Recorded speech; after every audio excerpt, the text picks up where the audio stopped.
Good evening, everyone, and welcome to Environmental Coffee House. It's me, Sandy Shellis, and I am with Antonio tonight, Antonio Reed. Welcome, Antonio. It's really good to have you here. I hope you liked my morose, depressing, horrible start to our morose, depressing, horrible newest IPCC report. And welcome everybody out there. Kim moderating, Billy Joe's Mo, Raza. Hi Raza, Rich Diana. I gotta go through the list. Humans with us, Vegematic and Cindy Seeley, Kay Clark. Antonio, look at you in there. Karen Reese, Dee Sunbeam, Rich. All right, everybody. Welcome. We got a show tonight. We're gonna talk a lot. Just talk. Yeah, Antonio, hi. thanks, Sandy. That was a great introduction. I absolutely love that video intro. And, we have such a lively and engaging and involved audience. I love our community. I do So, too. um, but yeah, tonight's topic is going to be sobering because I think it's very important that we can continue to engage each other intellectually, emotionally, spiritually, and culturally on the question of about climate change. Um, so there's a lot to talk about. Obviously, the IPCC, the AR6 is out. I've We've been kind of reading it. and we've been digesting a lot of that already here on the show. But tonight we wanted to step back and talk a little bit more about how the report has been received, not only by ourselves, but also obviously the wider public. First and foremost, just on the question of how I've been receiving the report. Actually, I don't like to quote Dr. Michael Mann a lot, but I think I will in this case All right. because I think the point is saying these reports, again, are the most conservative authority on the question of climate change. And so none of its Pardon me. headline findings are particularly shocking in the sense that there are a lot of individual papers on this subject that go a lot deeper and actually spell out the impacts a lot more profoundly. But This is scary. I think that this report, though, serves to show that now even the general consensus on climate change, at least in terms of the humans that care about this project, is increasingly dire. Um, and I think that people are starting, particularly IPCC scientists and policymakers, are becoming increasingly aware that it's not only the threat that the temperature rise has the potentiality of being much worse than we had expected in the earlier decades and preceding decades, but also each degree Celsius of temperature rise impacts are larger than we had previously expected, and so it's a double whammy. That is potentially going to be much warmer than we had expected, and that each degree rise of temperature is likely to be increasingly impactful. Um, so that's what I get out of the main IPCC report. I think that that's kind of generally understood, at least in our community, that that's sort of what the report represents. What do you say, Sandy? Well, I'm going to show you something because you know I'm always playing with everything. Let me show you this.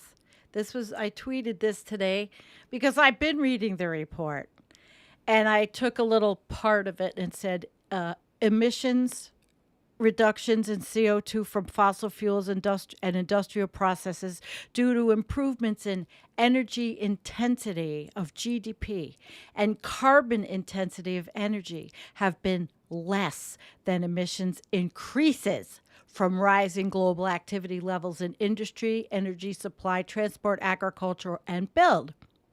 So what that meant to me, and we're not in this alone, is that well, efficiency. It just we're we're going.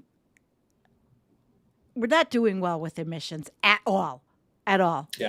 And even though in I think it was the decade of up until 2020, decades before that, maybe it was up until 2009. I don't have it in front of me, but my points are that the emissions part really got to me, that we're just not doing anything. We haven't we're rising, and even though there were worse, it was almost worse in particulate in the gigatons, I think it was, in that one period before now. But we're increasing activity.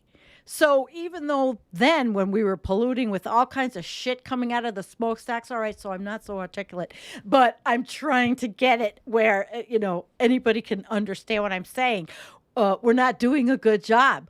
As we got more technologically advanced, we're still emitting all this shit, but it's different than we did in And the part of the decades before. problem, and part of I'm the gonna problem find it.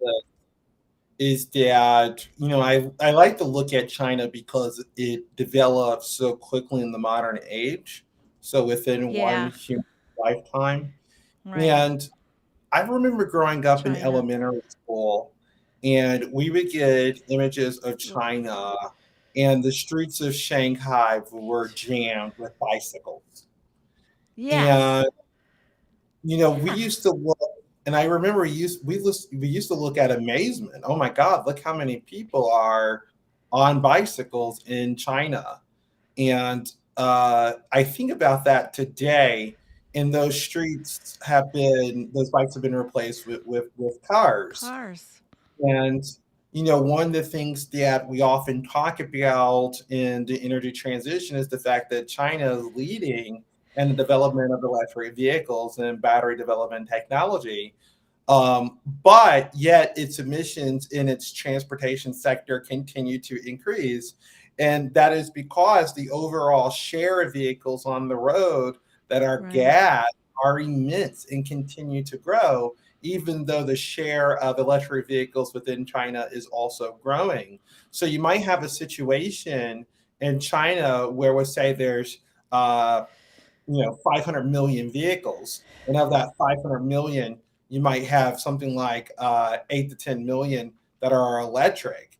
Well, as that continues to grow, both Mm. shares do. Okay, so Yes. and they get larger demands, and then of course the So they're emissions. cleaner, but they're emitting more. More volume. They're More, more. More, right more, more. I wanted to because read this. I wanted to read well, this go real ahead, I'm quick. sorry. Would you let me read this? I Yeah. know it's kind of weird. It's what I couldn't articulate what they did. You know, um, let me see if I can make this just a little bigger. It's the B12. I believe it was B12. Growth in anthropogenic emissions has persisted across all major group of GHGs since 1990, albeit at different rates. At different rates, right? By 2019, the largest growth in absolute emissions occurred in CO2 from fossil fuels and industry, followed by CH4, whereas the highest relative growth occurred in fluorinated gases. I don't know what that means. We're not lost. Fluorinated gases starting from low levels in 1990 with high confidence. Net anthropogenic CO2 emissions from land use change, and forestry, which is the CO2, that's the land use, the LULUCF, are subject to large certainties and high annual variability with low confidence, even in the direction of long term trends. So that was one of them. And I don't mean to be such a geek, but I got freaked out about the fact that I mean, you read these chapters, and I'm not finished with the whole report yet, because I'm trying to digest it. But it just gives you a feeling, a sick feeling, like it's all the science together is pointing in a very serious direction, which is what Antonio Guterres said. Nobody listens. What do you think about that? Yeah, I mean, that's part of the problem that we've increasingly been facing, right? Is that Yeah, emissions have been going steadily upward since 1990 when we came into knowledge about, when we came to a and consensus, I'm I should only say, on that. Mm-hmm. about the reality of the crisis. And now our emissions are almost 70% higher than they were in 1990. And Yes. unfortunately, Sandy, there's still a lot of room to run because we have to understand that only 2 billion of the 7 billion people on Earth live highly industrial lives. So the vast majorities of us don't live the way me and you do. And so, unfortunately, we haven't seen anything yet in terms of the potential. And this is something that I was learning about, and many others. Uh, Yep. we were looking at the reports in 2010 from the World Energy Agency, and they were talking about, people were talking about, we're going to have wind, solar on declining cost curves. Those are going to become increasingly larger and larger shares of the energy mix. Yeah, well, of course that was going to be true. But the problem is that even though, let's say, oil and gas will go down from 80% of the world's energy, they might represent 40% of the world's energy in 2040, but in total be twice the size in total consumption. So so that's the danger Yeah. that we're in, is that, yeah, of course, all these alternatives are going to be part of the scene, but because we continue to grow, and not just our human population, that's not actually the biggest problem. A lot of people point to human population.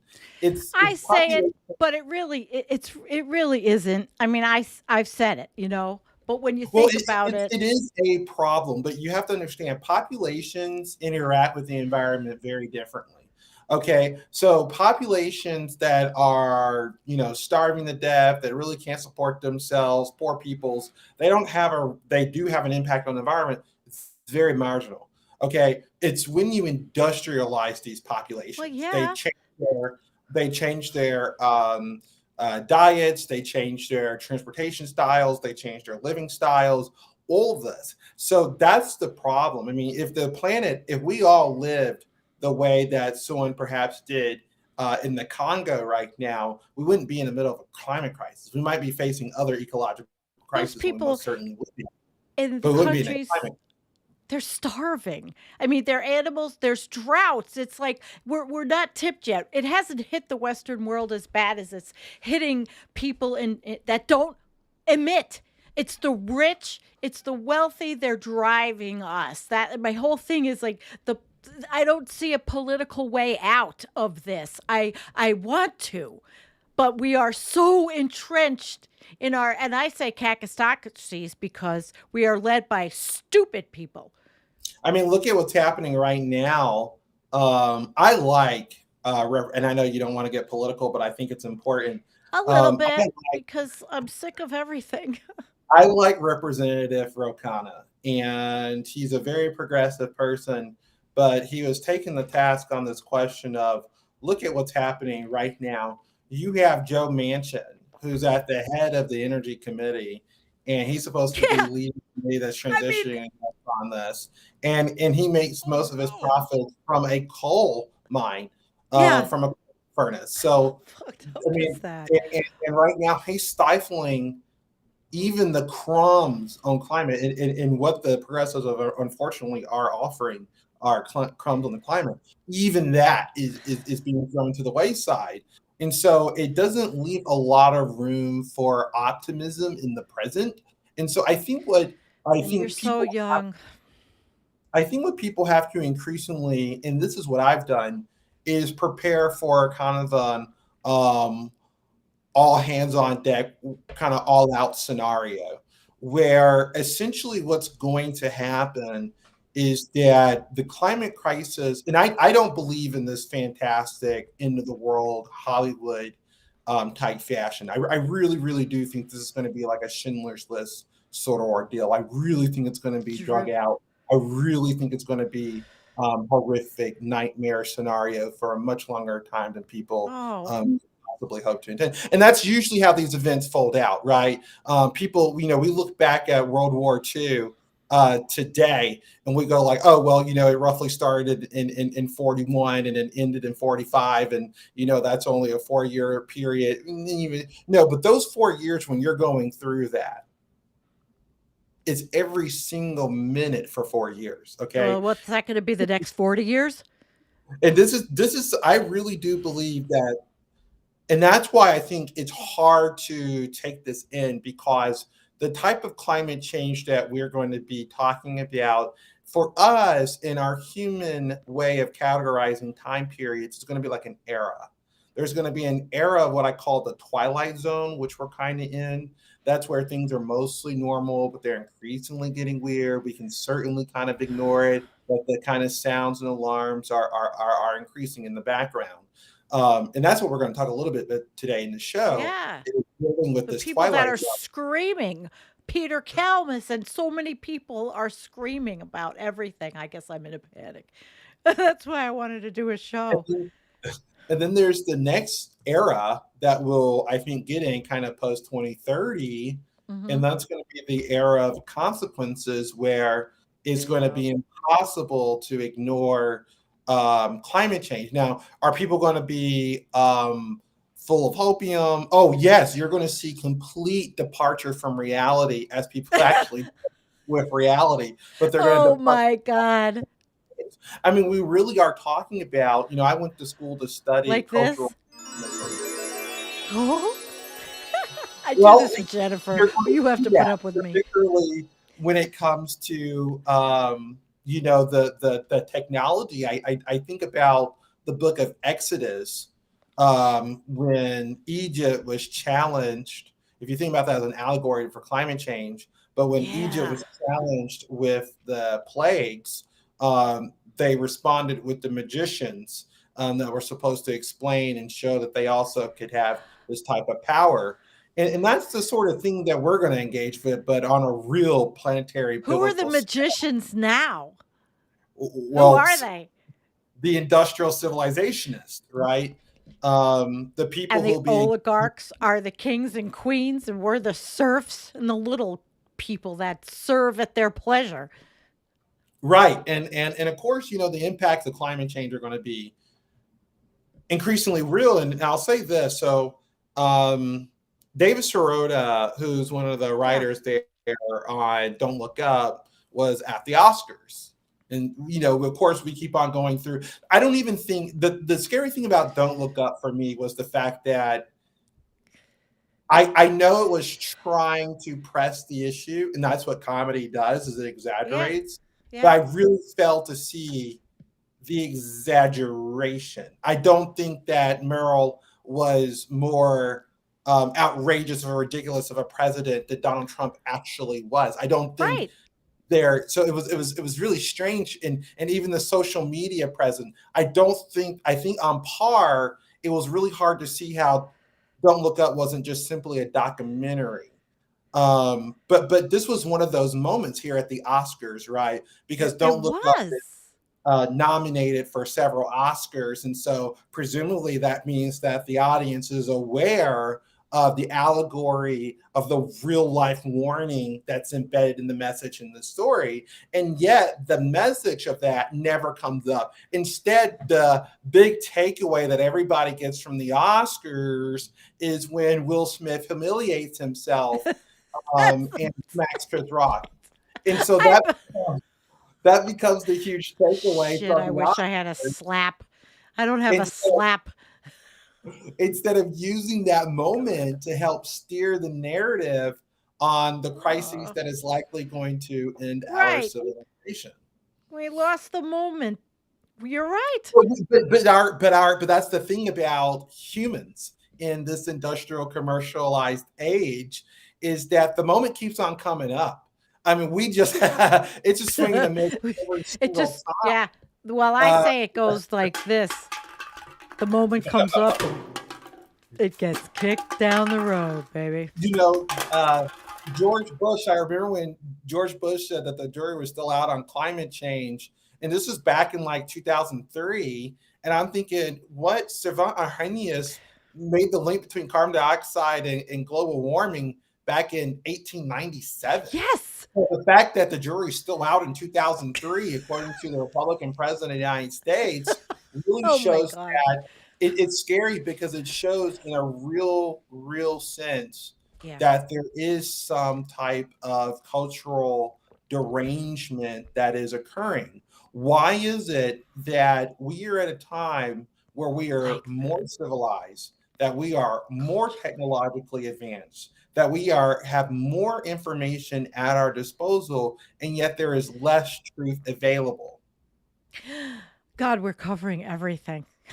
Now we're moving to truth and whose truth and what truth.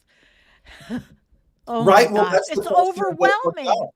How do That's you the keep question of up? don't look up, right? Is that at one Yeah, point in the movie, they literally just they're yelling at their people truth. instead of having a debate with people online about is there a comment. At this point, just look up. You can see it for yourself, and there's a debate on whether or not is it true.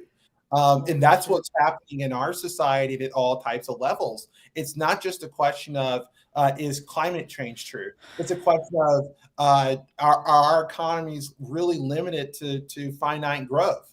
Can't we just grow indefinitely? Is that a real question? So we have a lot of these big questions that we as a people um, don't like to take up because these questions present real challenges to our states of comfort. You're right. Today I found this writer on Medium, and I don't have it pulled up, but he really is good, and he doesn't have a lot of followers, but he did a whole his whole piece. He has this trilogy going on the history of us, how you would love this because you're a history guy, you're a history major. And he the Petropolis, petroleum. We are the Petroleopolis, and he has all these names, and how we everything has been.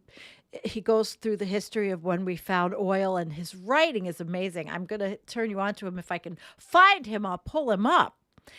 But the history we have done in what, 125 years, really? Maybe Yeah, 125 years?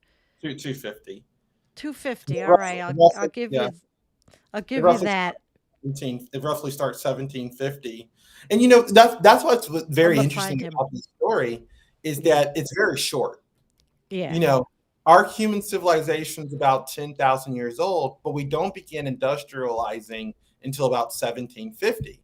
And the first 1750. product that we start burning, and it's magical. I mean, this allows I'm us looking to for this become guy. gods, right? We are Yes. able to Jeez. transform the environment in a way that no other species had done so before. We are able to turn the night into light with the burning of coal. And for 100 Yeah. years, coal is reigning supreme. But it's about the 1850s, 1860s, 70s, and 80s that we discover the burning I of can't oil. find it. Yeah. And that's when we bring on oil about 100 years later, after coal is getting its go. And Right. then about You're right. 100 And years he wrote about it. and 100 Yes. years after Yes. that, between the 30s and into the 50s, we start really burning natural gas at prodigious amounts. And that's why you get the three. So people have to understand we've not been just a general fossil fuel civilization the entire time that we've been burning fossil fuels. We've been mostly and primarily a coal burning civilization, and then we developed oil burning at scale 100 years later, and almost Yeah. 100 after that, we Exactly. started refining and burning gasoline products at scale. And Yes, so Daniel. that's actually a lot of evolution and development that goes on just in that process because we like to lump all fossil fuels into one category, but that's actually a lot of human innovation and technology going into refining and developing those materials, and we have been for such a long time. Those And now materials are dead things, and we are going to be those materials. And it's well, not going to take that long. and what's interesting is that since 1989, all the material that we burned half of it from 1989 till today. Yeah. We burned half of all the material since Jesus Christ. 1750. So you think about it, that's obviously an Insane. exponential explosion in our consumption of fossil fuel material, and now we have to make a transition. I remember when I was younger, when we were talking about making a transition in the first place, and it wasn't because of the climate crisis, but Right. just the idea that we know that fossil fuel power is less advanced than active chemical storage, and so of course eventually battery storage technology and all this, but that transition was going to take between 100 to 200 years, and that was just if we were just going, you know. Of course, electric cars were going to come along much faster, but people don't understand. Electric cars are a very small part of the transition that we're talking about. So you'll see in this transition, there's going to be some big like steps, right? Oh, we'll get electric cars. But actually, the transition to move away from oil, coal, and gas as direct energy supplies, that's going to take a lot. The move away Yes, from it is. There's countries like Saudi Arabia who are kicking and screaming at the table saying, "Oh no, we just have to leave some fossil fuels in there." I mean, it's insane. it, well, the thing is that our systems are so deeply embedded. It is actually hard, and I'm someone who wrote a 60-page assessment on trying to do this at our school. I It read is it. really, it is really hard to actually transition. I mean, there are just some things that it's like, how is this even possible? Do we have the technology? I'm thinking about our boiler systems. A lot Yes. of these huge campuses and huge buildings, they have boiler systems that just run on gas because gas is the most efficient way to operate these boilers. And people are talking about replacing them with electric boilers. And it's just like, well, on a physical level, it literally just doesn't make any sense to do this at the scale that we need to have it done. And so it's just like, until more technologies in these specific stationary systems continue to increase, this is going to be a large component. I mean, how many houses are warmed by natural gas? Their water in the houses warmed by natural gas, or the stove is natural gas. How many retail buildings? How many commercial buildings? How many administrative buildings? How many? So you think about that, like on that scale. This is a lot Huge. more than just turning your gas power plant or your coal power plant into a solar array or a wind field. It's so much more than that. A lot of these emissions are deeply ingrained. We're So overbuilt. That's why we have to do all this shit, and it's. I think it's going to have to. We have to stop growing, degrowth. But the degrowth people are not making headway. It's going to happen because of things like the horror of this war, where people see that fossil fuels, are not the way. But like you're explaining, everything's made of concrete. Everybody has to be warmed. Everybody has to have sustenance. You How? know, I just don't know anymore because, like I say, there's a fundamental problem here. The rich countries are the transition is going to be difficult, and the rich countries just don't have the stomach to do it politically. But the developing world is going to continue to develop, and they're going. And here's the thing: they're not just going to use any one energy mix. They're going or any Right. one energy source. They're going to use all of above. But because they're doing that, they'll be increasing quite steadily at a large amount the total amount of emission into the atmosphere. And so the issue here is that really there has to be. I don't understand how we could possibly do this, and that's why I And we don't want genuinely to do be believe. doomers. I don't want to be like, okay, they're doomers and they're just going to say we're fucked and they're not going to do anything. When Well, no, I I was going to can't say that I do don't I don't see how we could do this without a global government regime. Something okay. much stronger, something much more robust than the United Nations. And you got to remember, for the people who doubt the reality of the potentiality of this happening, you have to understand the moments that came out of World War One that led to the League of Nations. And yes, of course, everybody goes, "Well, the League of Nations failed." Well, not really, because it evolved into the United Sorry. Nations, which is still with us today. So it wasn't necessarily about the first step was crucial, because once we made it, we knew that we weren't going to be able to have an international system without something like a global government coming together. And the UN is really the first large step in humans recognizing that if we don't act in a cohesive fashion, in a coordinated fashion across the globe, then we will annihilate one another. So we're already on the path of a global government, and that's Yep. increasing.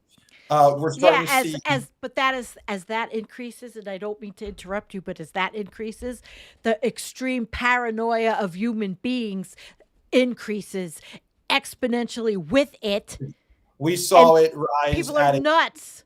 We saw it rise at its. And by the way, for Agenda modern people, 2030.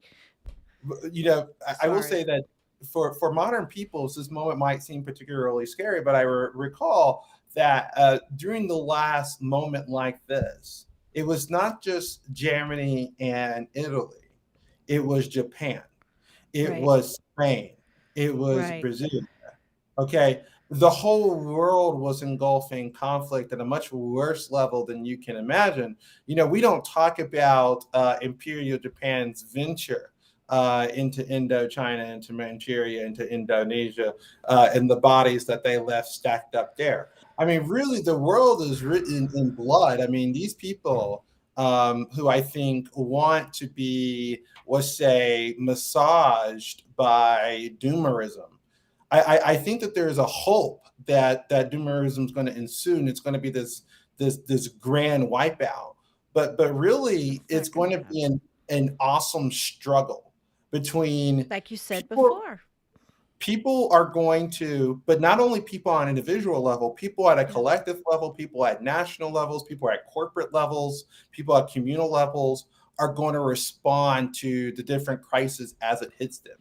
And that's what I think is unfortunately our best hope, is that unfortunately we learned nothing from World War II or World War One or World War II, that we are going to have to unfortunately find the best of ourselves in the midst of the greatest cataclysm we've ever dealt with.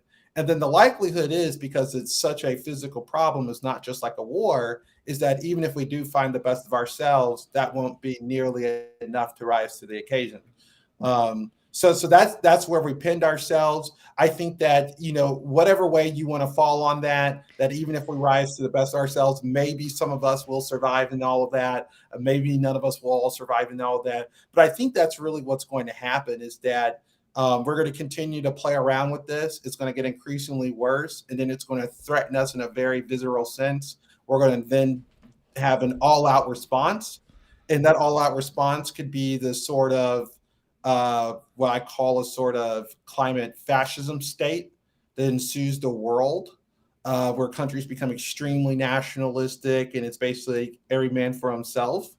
Or we could see. Been called that. Been called a somebody called me, I guess, the Facebook page, eco fascist, and I said, "There's no fascism here. I'm not.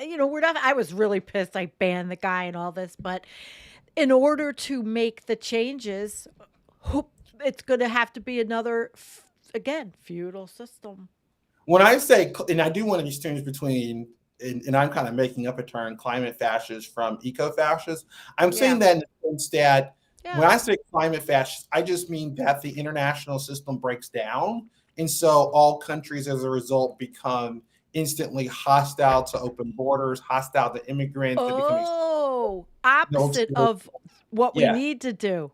Be a Yeah. globe in one. Yeah. Right. So I'm talking about an absolute kind Yeah. of militaristic breakdown of the international system.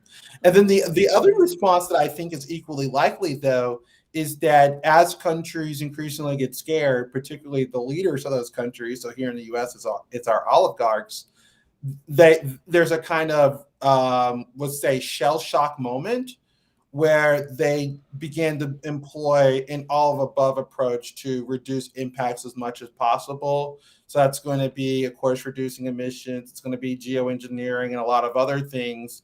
And I think at best that's going to have the potential of possibly reducing the climate impacts, but it won't come with the real change that we desperately need, which I think is mostly cultural, spiritual. So the ecological crisis, which is quite aside from the climate crisis, I think would continue in both of those scenarios. But if there is any hope, I think it's this. Okay. Let's hear it. Our civilization as we know it is going to end this century at some point. It will go no further. But that does not mean extinctions that follow on. What could very likely well happen is a super highly, much smaller, technologically advanced civilization arises out of a collapsing Earth.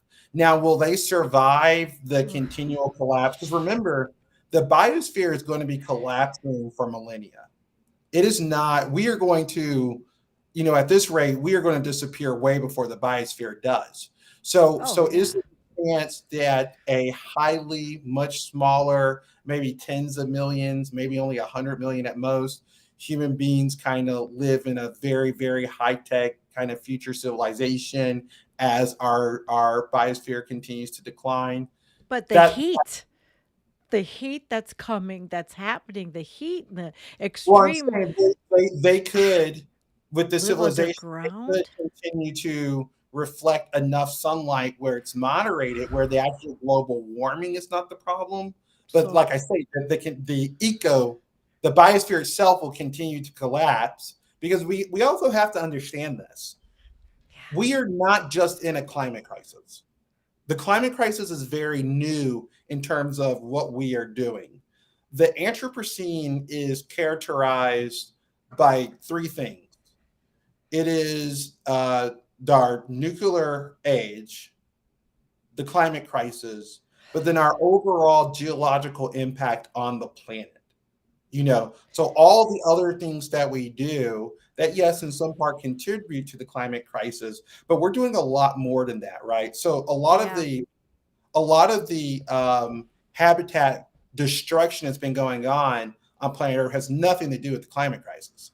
We've been shredding through the Earth's life support systems before the climate crisis started to kick in, which of course is really really bad because now the planet doesn't have, let's say, its white blood cells to defend itself against climate change, so it doesn't really have any support systems because we've been ripping through them. Mm. Um, but yeah, so that's what I think is most likely to happen. If anything good is to happen, is that there will be a couple of very, highly dense, very highly technological, probably in North America, Europe, and China. I mean, that's probably where they're going to be. Maybe in Australia as well. These Australia's huge, so hot. well, New some parts of Zealand. Australia won't Yeah. be right on the Yeah, coast. the north coast. Yeah, you have Um, a point. and so Mm. there's just going to be places, even if, like, the temperatures get up to 90 degrees during the day, they're going to be in these advanced cities that are going to be able to deal with that at that scale. um, but that's a very optimistic view, but then again, people don't have a It's long-term view. It's, even if this does happen, the climate is going to be changing for thousands of right. years. So whatever happens is eventually going to fall unless the climate stops changing. That's the only way to stop those. Yeah. How are we well, is it I mean, the whole movement is to stop burning fossil fuels, and I so want to see that. I I want to read something really quick. For This is Peter Kalmus, and he says, "This is how the world ends, not with a bang, but with a graph." And when you look at that and you say, okay, with a graph going, we're going to go along with some graph, that's what we're going to end up being. And as history tells us, there'll be, do you think that, this enclave of survivors, then we'll look at history and Well, we've they'll been put through us this on a before. graph. That's kind of what happened. I mean, this is not the first time that our species has faced near extinction due to the climate. And a lot of people actually forget that. This is Yeah. the first time that industrial civilized humans have faced extinction due to the climate, but the climate has changed very radically before in our past. I really beg people to look at our geo paleo record, and they'll see over the last, our species is about 150 250,000 years old. The climate has violently changed many times throughout that period, and multiple times has almost caused our species to go extinct. So this time, you know, we are going to have civilization and technology. So it's going to be an interesting matchup. Yeah. Before we didn't have civilization or technology, and we survived by the skin of our skin teeth. This time we do. We'll probably still only survive by the skin of our teeth. But If we people do. are, even though the issue I don't think is so much just us or people wanting to fix, it's getting these goddamn fucking governments to open their eyes, and all these oligarchs, it's either or they know. And this is, I never wanted to buy this, but they know. And it's just going to crash and burn. So they figure, okay, does this sound too paranoid? But No, that that's how these it happens. But the people, crashing and burning, in my I work analogy, is in, when uh, governments respond kind of on a war footing. Okay. So there is going to be a rah rah moment. What that looks like is going to be interesting. It will depend on a lot of the sentiments on the ground. There is going to be a rah rah moment. What that's going to mean, what that's going to do, how what that's going to, that's all up for debate. But what that that means moment, is those people that are going to be living are going to be the descendants of these oligarchs and these wealthy people who have the yeah, it's going means to be the to do kids this of, technology. because this showdown is all happening between now and 2050. Okay. Wow, That's when things are heavy. really going to warm up. So that's when the showdown is going to happen. So Ooh. it's going to be like Jeff Bezos' son. I mean, that's whose generation we're talking about. Jeff Yeah. Bezos is going to be That's older, your, well, and he's still going to your be alive. generation? But You're young.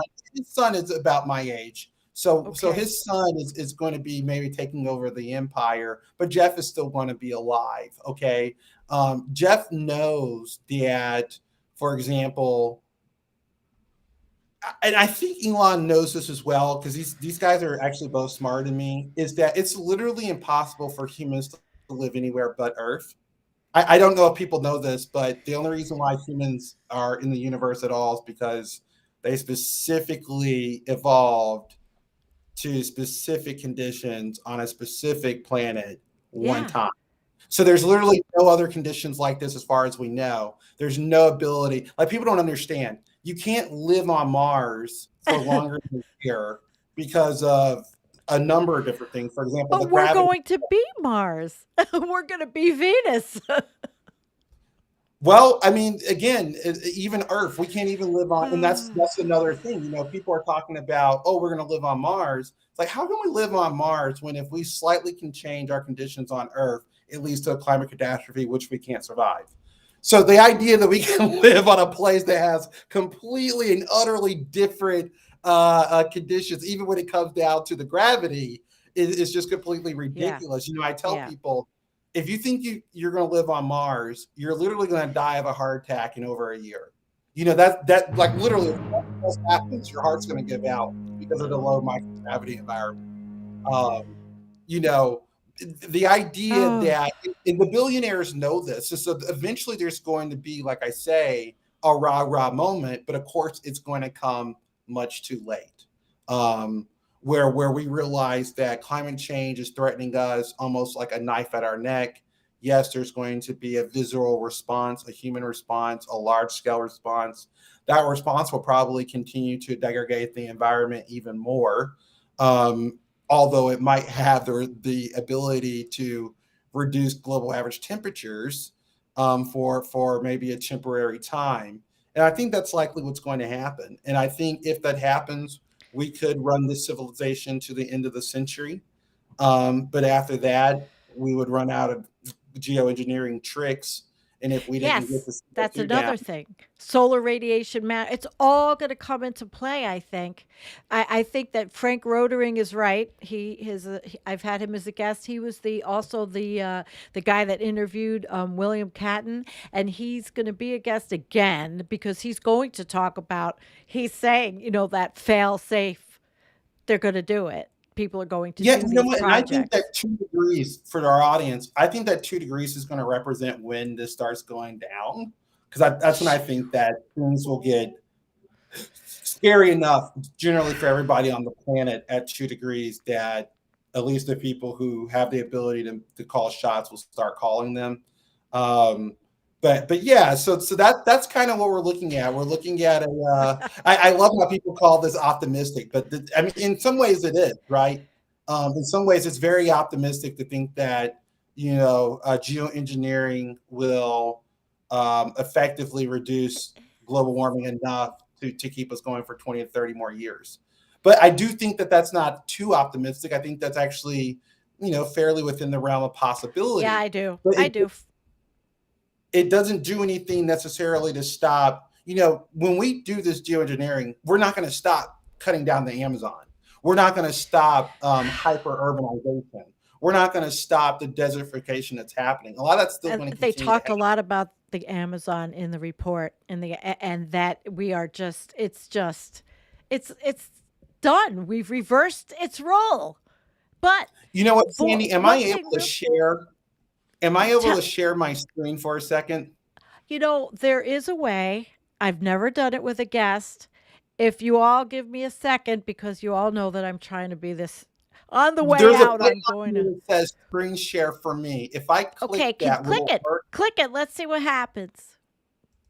Let's see what happens. Go ahead, click that, and let me see Window, what. I don't know what I have to do. Chrome tab. Technology. I could play some music while we're doing Oh no, this. it's not letting me. I think you might have to give me permission of some sort. Um, Oh, I shouldn't play music. Yeah, let's just play a little music. This is going to be the looking for how to do this. So, screen share. Okay. Camera. Overlays. Now, let's see if I can find show overlays. Screen share. I don't know about guest overlays.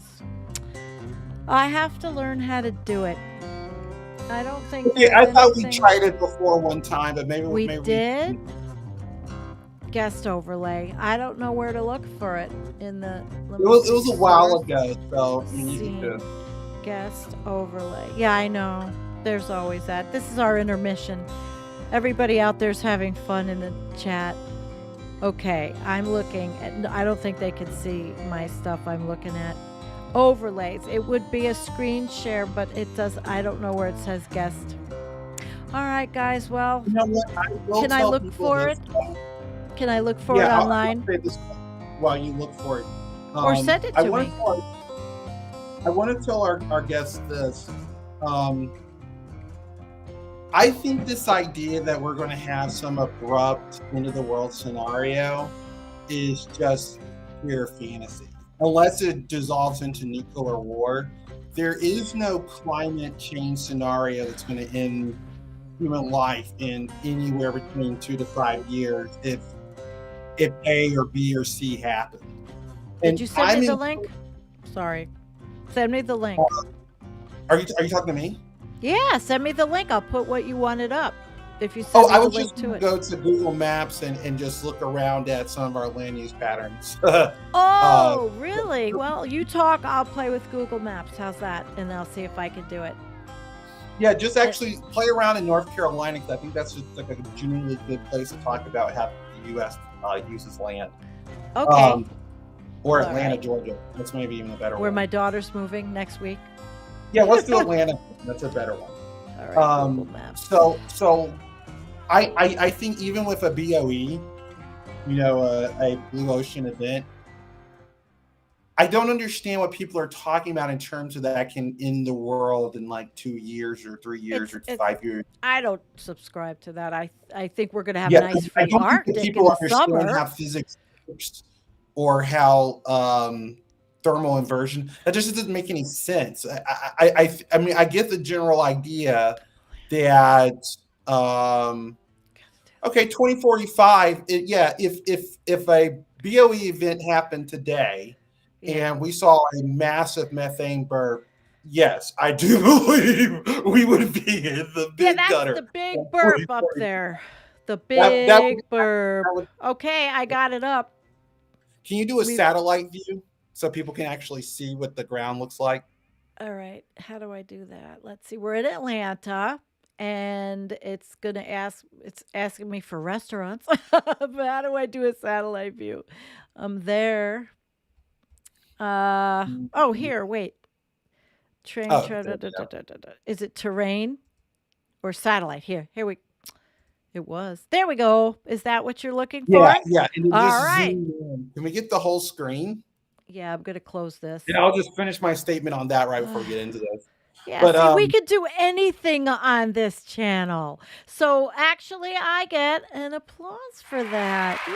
All right, let's make it a little bigger. All right, tell me what to do. There we go. See? if you want, can you take off the labels and the symbols so we can get a more clear view of what the ground looks like? How do I do that without screwing up the Well, whole while you thing? mess around with that, I'm going to just finish that comment. So, yeah, I do believe now that's more accurate. If we had a, let's say, a 5 to 10 methane gigaton burp today, I think Let that me would get out. that would essentially spell the end of our civilization over the next 10, 15, 20 years from that point. Okay. Um, That would and be the and the reason methane. why that would happen is because first of all, it takes a while for the methane veil to spread around the world, and all of Yeah. that temperature is going to be first realized in the ocean before it will be in the atmosphere. Mm-hmm. But then the ocean's going to spit that back out over that period of time, and it would Ah. catastrophically raise our temperatures over that period. And what we would see is likely a fall of our agricultural systems. And Well, and that's what that everybody's talking about also, and due to the war, because Ukraine is a but I don't big. think that that collapses.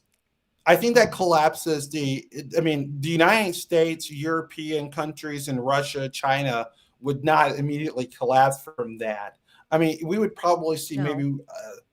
maybe 2 or 3 methane births before we see the fall of the United States due to a food shortage problem like that. But in a Okay. situation where we got a methane burp, there would be no doubt that we would sustain multiple shots fired.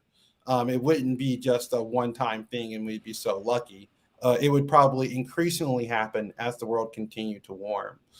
Um, so yeah, I would say that. But now let's I look at this can't get map rid of here. this. I can't get rid of this. I don't know how to get rid of it. I don't. Oh, I'm if you go afraid. back to that map view when you're picking on satellite, there should be a Wait, view. down here? Yeah. No. Let's work with How did what you I've get to got the satellite in the first place? When you right clicked on there. satellite and Layers. said, okay, Layers. so there should be one that says, More. and yeah, just click on satellite. Do you see that right there? Down right there. Yes. That's what I had. Oh, it says labels. You see where it says labels right there? No, on the same thing right there. Yeah. There you go. Yay. Okay. Yay, she got it. All right, Well, let's. I wanted to show people this because the Amazon, you can leave it at this stage right now. But a lot of people, we pick on our Brazilian neighbors because of the way that they've treated their forests. We have to understand that in the United States, the Eastern Seaboard is made out of contiguous, or well, it used to be contiguous forest from Maine all the way down to the coast of Alabama. Okay, a squirrel could literally make it all the way from Maine to Alabama without ever touching the ground. That's how Oh, thick the North American forest used to be. And wow. now and now look at the way that we've developed our city. So Sandy, if you want to zoom in, this is the Atlanta metro area.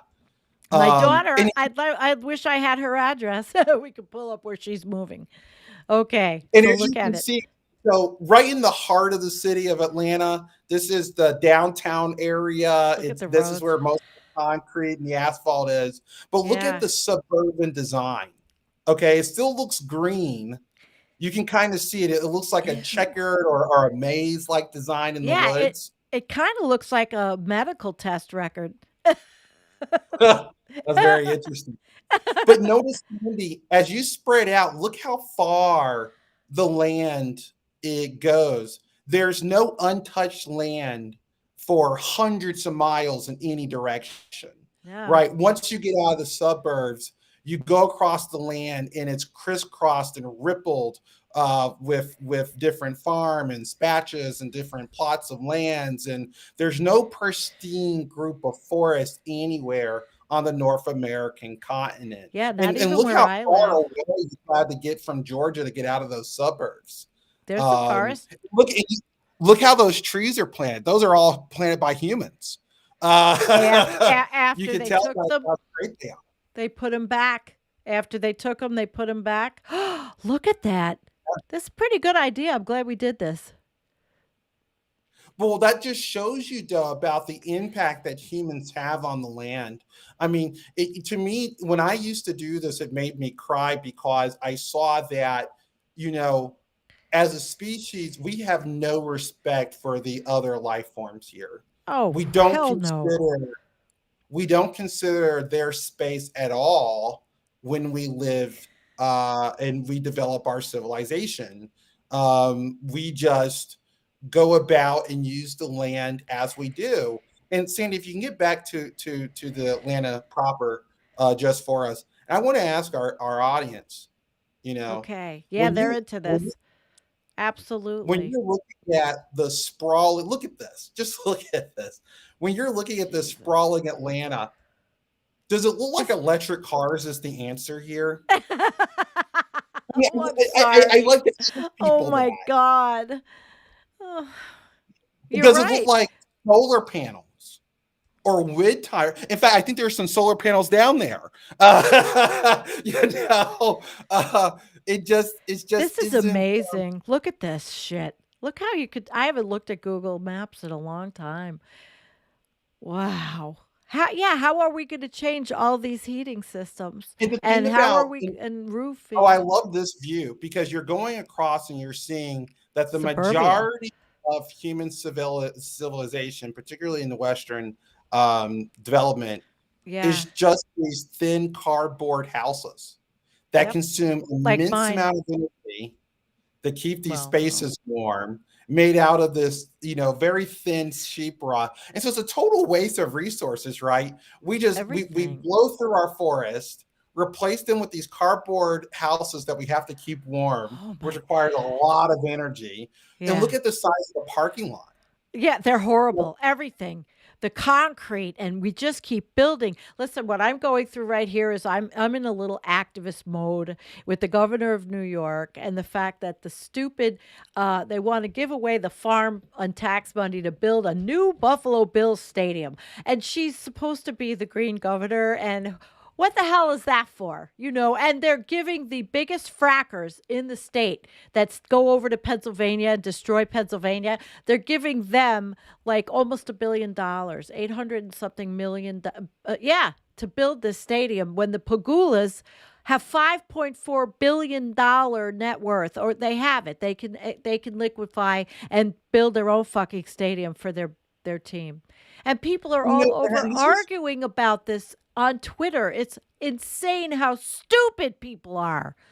Stupid. you know and when I look at this, because one of the things that the IPC challenges us with is, a change in our land use. I mean, think about how Yes. much of this land because we decide to live this way. Because think about this. The idea that the reason why Atlanta looks like this is because every single individual family is trying to live in their own individual home. Like And I do. there are 4 million Atlanteans, Wow. Um, Well, 4 million and two, Dawn and Derek next week. you You know know, my uh, daughter and her guy, so yeah. I wonder if you zoom in and look at these big white, what are these buildings, right? They Huge. These are the industrial buildings, these right? are the Uh, industrial parks. Yeah, the yeah, industrial parks. these Holy are the shit. supply chains that you don't see, and they're just these huge, like monolithic squares you can see from space. Look at the Uh, trucks. Jeez, you this has know, changed. I have not done Google Maps in a long time. I could get addicted to this shit. I can't. and I you have know too much what? to If do. you're if I don't know how many of our Holy audience plays crap. this game called City Skylines, but Oh, well, I City don't. Skylines is a game that you can play and you build your city. When you Yeah. look at our cities on Earth, I are want they yeah. organized? Do they look like they're built efficiently? No, they're just No, kind of just scattered everywhere in like because these very Well, every in a county different has a way. different planning board. Every county has different, there's some state regs, but every county, it's just build strip malls, build more, build more, build more, build more. Build, build, build. There's the And you know what's cul-de-sac. interesting? Look Look at at here they're suburbia, building. More building. more houses on the Look periphery. at this. Oh my God. And Oh, this and it's this all this over. is what has to happen as the city grows, right? Is Right. that as Atlanta, I mean, there's nowhere to build new houses in the city. So you have to keep on going further and further out to put these houses out here. And look, they keep on, it just keeps on growing. Um, but, these lands, this is another thing we don't talk about. Even though a lot of these lands are very green, when we look at suburbs, they are very green relatively to the rest of the cities. Are But they in carbon these sinks? environments, all these environments are experiencing what we call local extinctions, Oh God. right?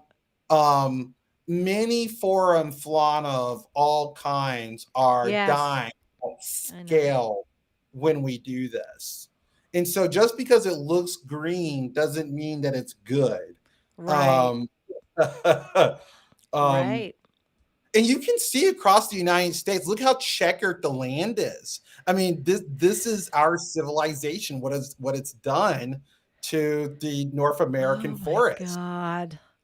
And Sandy, do you Yeah. see that around the Mississippi Delta? You see that there it's dark green on the left and the right, and then there's like a kind of thin clearing.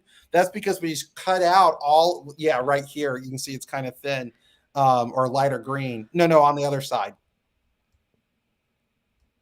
More Yeah, you see east. dark green, Yeah, I'm going back. Going back green, east. Yep. light green, and then it's like dark green. So you see there's like this big opening of light green in the middle. Wow. Holy Yeah. shit. This is Well, fascinating and depressing. now Fascinating and let's horribly look and see depressing. what we're doing. Why is the forest cut out like that? We can zoom in and see what we're doing down here. Oh, it's Jesus farmland. Christ. Oh, So we farmland. and here we are again picking on excuse me, the Amazon, and you can see that we wiped out a huge, immense, thousands of miles in every direction the forest for farmland, and we're telling the Amazonians, we're telling the Brazilians that they've Yeah. gone too far. Well, Look at that's what we're doing. because we are imperialists and we are an arrogant country. All of this is all Sandy. What you're looking at should be all continuous forests Forest, that a squirrel contiguous should be forest. able to swing tree to tree on and not touch the ground. Wow. And it's completely obliterated I for should look at thousands West of miles in Texas. every Look at direction. it. It is. It is. And when are we? Let's see. Ooh, I'm going to go move over. This is really cool. You keep talking. I'm going out west. Yeah. Lake Mead. Also, somebody was saying, look at West Texas, but if we go up to California and let's go up to, We're a crazy civilization. God We're a crazy damn. species. Human beings And are just insane. Look at this thing. Look at the technology that satellites can do. I'm sorry, I sound like an old lady. I don't have time. I haven't no, it's done this for a amazing. It's long time. amazing. We're Whose able to satellites are first, these? Are these we're, Elon Musk's satellites? we're the first humans that are able to look at our civilization this way. The hell is that? Is that a fracking or a mining pit? Is that a mining pit? What is Oh, I'm that? not Or is sure. that a man made lake? Do we see houses around it? Wait a minute. This is cooler than cool. No, I don't know what that is. Hmm. Wow. Holy shit. I hope I'm not making anybody dizzy. I can't stay out. I can't stay in and know where I am. I was actually looking for Lake Mead, but I don't know if I could find it. Let me see. We want to go to Lake Mead. It's probably right down. Let me see. See? Right here? Around this area? Oh my god. Look at the drought. Look at the drought. Holy shit. Look at the drought. I'm sorry. It's like, Go and check out Los Angeles. That's another all right, huge sprawling area. insane. And Yeah, people my have to dog. realize, particularly as we slam into Los Angeles, I'm sure you're going to be able to find it if you look at the California coast. Um, But yeah, as we look at Los Angeles, we got to remember 100 years ago, Los Angeles almost didn't exist. and Why am I so losing it? Yeah, you're right. It didn't. That's well, we might be near San Diego. now All go right. go south, go south, go south. South? Yes, Okay, where am Los I? Angeles is in the south. All We can right. go toward the coast. You know what? Wait a second. Give me oops, sorry. Give me I want to put the labels back on for a second and Okay, go back out. All right. So cuz yeah, we're in San Francisco. Now I'm good. I'm there it is. good. Well, I All can't find. right. Now let's get those off then. Oh, now I'm like getting to be an expert at this. All right. Here we go. Wow. And Let's I look. love just zooming in because you can see from above already the human impact. And Oh, then, as you keep Jeebus. on doing in, you Oh my keep on God. seeing in detail what that impact Oh, looks like. holy shit. And, Yeah. just to think about 100 years ago, there was no one living out here, virtually no one living No, out here. And no. now it is literally the most populous state in the United States. And they have their economy that's what, bigger than Russia, supposedly? Look at Well, the highway California system. is the fifth or seventh largest economy in the world. Oh my God. Look at that snaking thing. It's Those are the insane. highways. I know, I Yeah. know. I know, look, it's well, Jim had said go along the coast, and, maybe we'll just look at the coast and see how built up the coast is. I mean, I remember you look at old Hollywood movies and the stars they used to go out down to they would go down to beyond off the coast of California, Malibu, and they were the only homes. There was like 3 in the 50s, and now it's all look at this. This isn't that incredible? That's absolutely absurd. And people just don't understand the energy requirements to do this Wow. are absurd. Every single house, every single stove, every single pool, every single car, every single TV, microwave, cell phone, computer, everything that those people have, and it's just immense. Oh, there's a little solar panels that are, Yeah. that are helping, right? Yeah, look at Um, okay, they're saving the world. They're saving the and, planet. They are and they're 5,000 square saving and they're 5,000 square foot California yeah, saving the planet. world.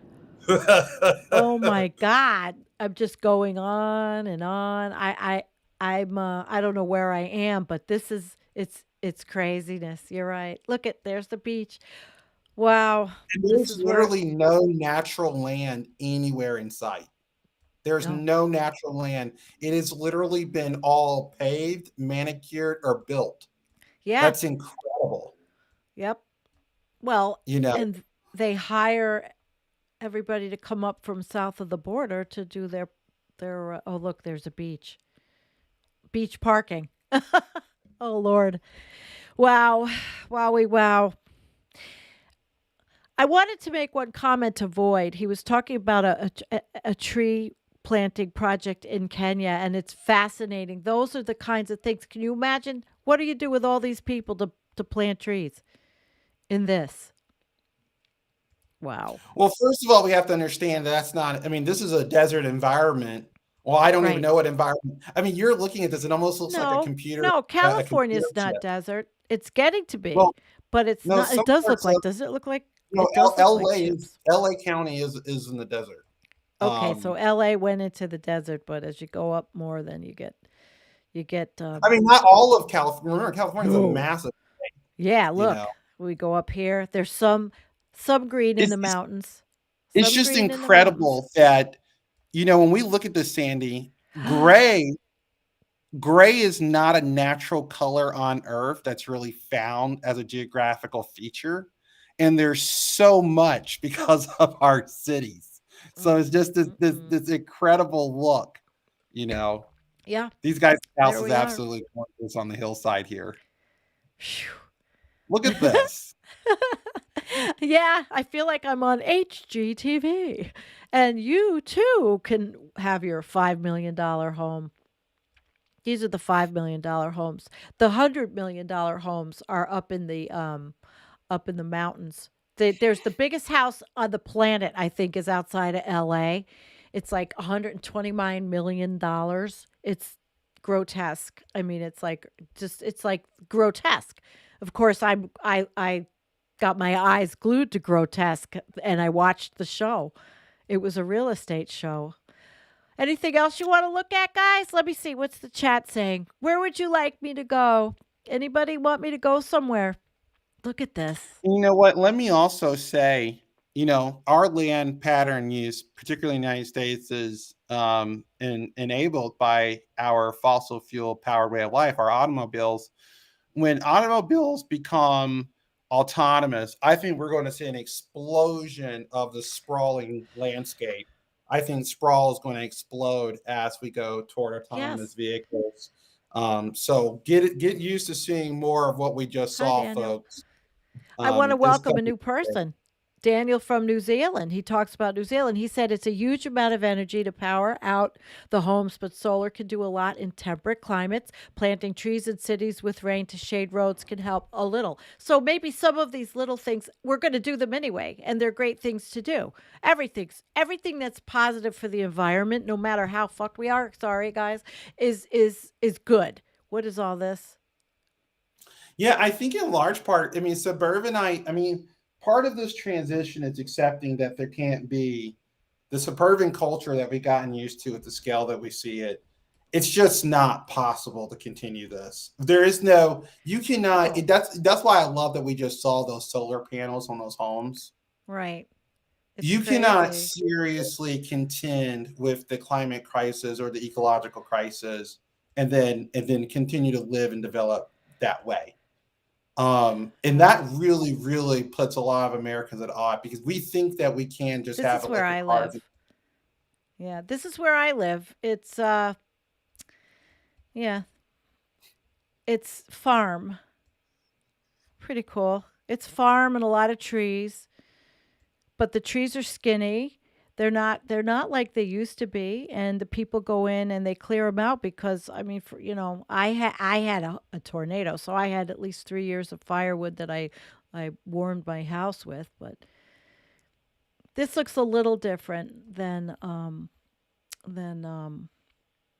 Georgia, doesn't it? A little Yeah, bit.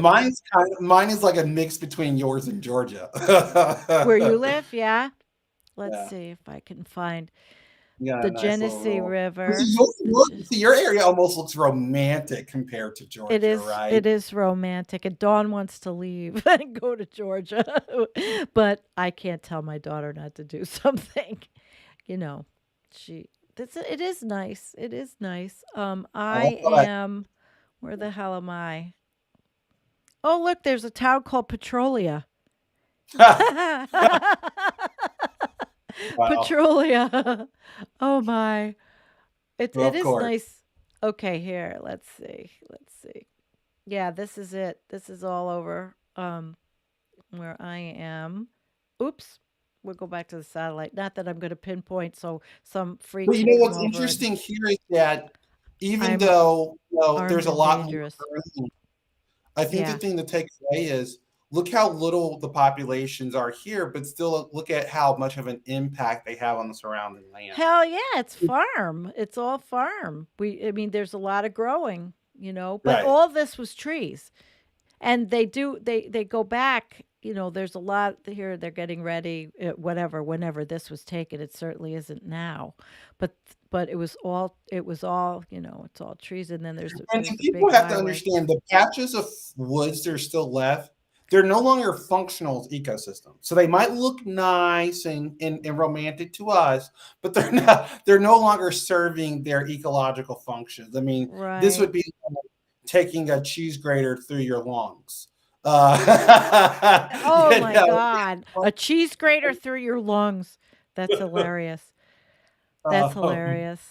Oh my you know, god. so we have to understand, even though it looks this green, I mean, these are horrifically burdened. I mean, obviously, this is Of better course than they Los are, but I Angeles. still have deer and rabbits, and I live right over around here. I live in here in this area where there's not a lot. I live, kind of at a nice tree, no one around me. Jim and Tanya have been to my house. Uh-oh, I lost the, there we go. Yeah.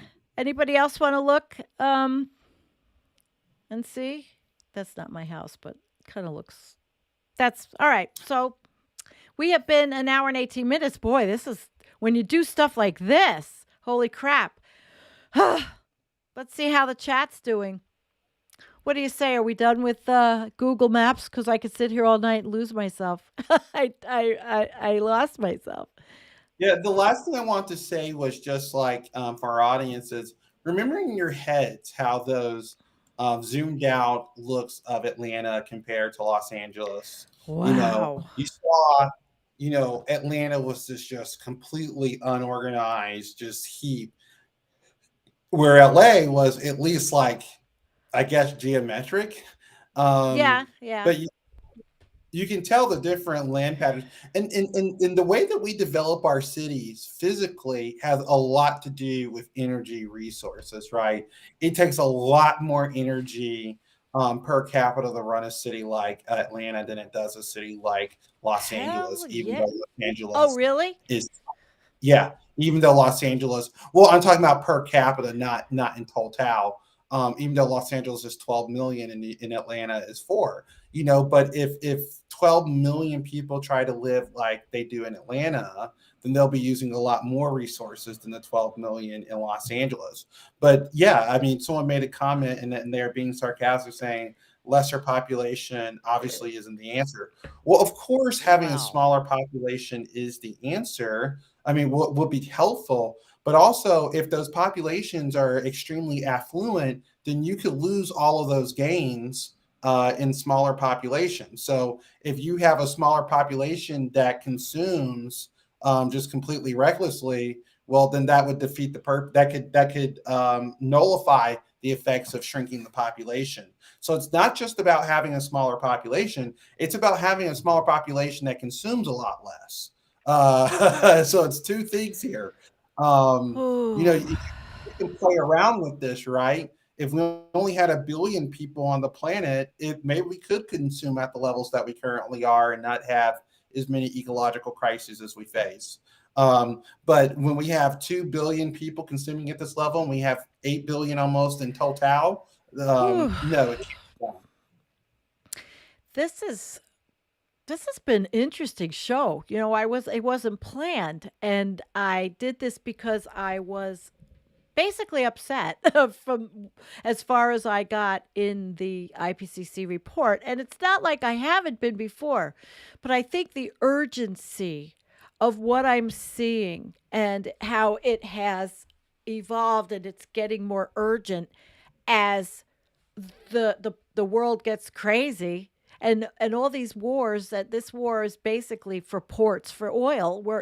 It's all for the fossil fuel industry. Got a And comment because Ben Frank goes after me a little bit. He says, "Does Antonio have a clue what is really going on, or does he think it's all CO2 is the problem?" I think I've said a number of different times how climate change is a relatively new problem, how we're facing a myriad of ecological crises outside of climate change itself. So I think I do, Frank or Bill.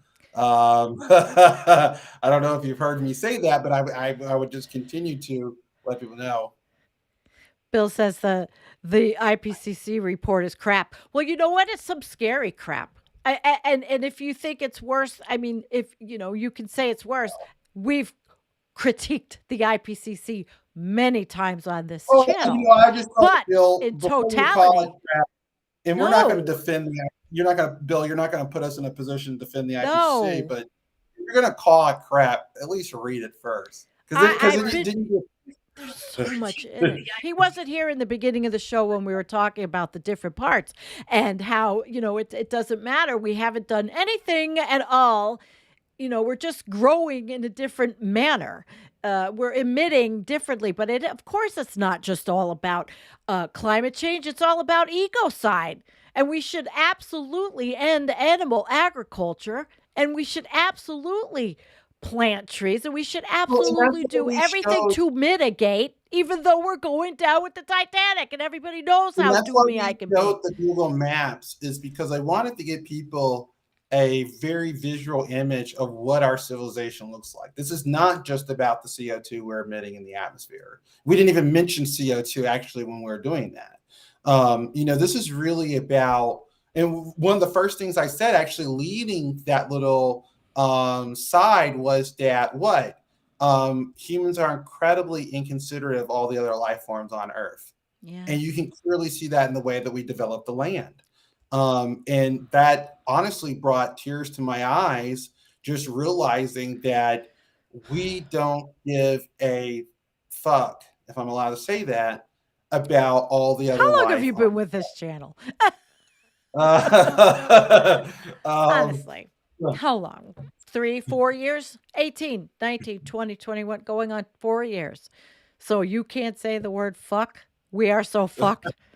Yeah, well, yeah. so, but I do believe that we can still act to mitigate our impact, even if that doesn't mean that's going to avert the crises. I mean, I think we have to accept, there was a point in time where we could have averted crises. Now we have to go through it, and hopefully there's A lot of something great scientists. uh, Yeah. worthwhile in all of that. Yeah. Well, let's take a few comments, and I'm going to put a Yeah, little bit of I think ending so. evening music, and we've had a nice almost an hour and a half show. Steven says lots of good human scientists work on the to get us that report. I agree with you. I mean, I read the names of all the scientists, and that was just not even all of them, and I have an immense respect. But it is what we're going to have to do. I mean, how are we going to do it? I look at so many different voices about the political conundrums we're in. And, Kim asked me, she says, give the IPCC report the flush. Do you think that merits the flush of the day? All right, we'll do one. I'll make Kim happy. There you go. But actually, I don't give it the flush totally. It's not 100% flush because they worked so hard on it. So hard on it. And it's scary. And even though I think it's Bill that says, we might be past that, or he says the IPCC scientists told me directly that they do not include positive feedback loops that makes it crap. Well, read this one and see it's not crap. But I don't know. It's a lot of things, and there's critique to go all around. But today it got me to where I'm in a quandary on where to go. I have so much input coming in. How do you deal with it, Antonio? It's a good way to end. You know what? Sometimes you do have to take a step back because you realize that, the weight of the world can't be on any one person's shoulders. And, continue to have the conversation like we are. Because the most There we important go. thing I think we can do is just be aware of the pain that we're causing and then limit that pain. Okay. And I'm going to end with Melanie saying, I doubt we will change without a revolution. How are we going to revolute? We're going to have a revolution, but I can't even stand up long enough to have a revolution. Well, I want to thank everybody. Do you have any closing thoughts for our last 1 minute? 3 minutes? Thanks, guys, for coming in tonight and having this ad hoc conversation with us about climate change. I hope I didn't rattle up too many feathers. No, but be here now. Be here now. Yes, and Bill wants to have this with you. He knows because Antonio 70 is gone. That we know this about the plankton because we have Jim Massick come on and tell us that Jim and Antonio have done shows together. So we're all good, hon. We're all good. You don't have Antonio is quite in the know, but he's 28 years old. How old are you, Bill? I mean, that's why I have Antonio here because he's a young voice, and we have to. I'm giving it to you, Antonio. Thank you, everybody. I think that was a good way to end. Bill, come back. All right, sweetheart. Thanks, I will see Bill. all of you guys on Wednesday morning. All right. And Antonio, see you around. You can wait in the green room if you want to. Do you think I should show the video I made in the beginning or just do the ending? Who didn't see it? Well, Oh, maybe hell some with it. people did. I'm playing it. I'm ending with my video.